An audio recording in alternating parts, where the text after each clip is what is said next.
अम्मा जी बस अभी आधे घंटे पहले ही दर्द शुरू हुआ। काम डाउन होगी, एम्बुलेंस आ रहा है, ये काम डाउन की सिचुएशन है, ये काम डाउन की सिचुएशन है। मैंने क्या गलत किया है? क्या किया है? ये तूने ही किया है, ये तेरा ही करम ये है। कौन सा करम है यार? तो तू कर ले बच्चा, तो तू कर ले, तो तू निकाल। देखो चाची दादी देख रही, क्या सोचेंगी? तो देखने दे और सोचने दे, उन्हें पता तो लगे तेरे कर्म कैसे है, तू किस तरीके घटिया कुत्ता जाहिल गवार आदमी है। गिर, हाथ छोड़, मेरी नजरों से दूर हो जा।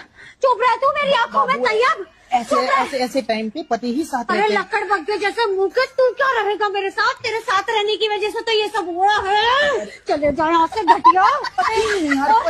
जब एक बच्चा था तो ये कुकर्म की क्या जरूरत थी? तूने नहीं वारिस किया। चाहिए, वारिस चाहिए।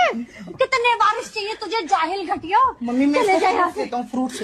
फ्रूट्स देगा तू? क्या यहाँ से जाहिल घटिया गवार? तेरी वजह से ये सब हुआ है। तू गया नहीं मच्छर, तू गया नहीं कुत्ता सुअर घटिया नामी के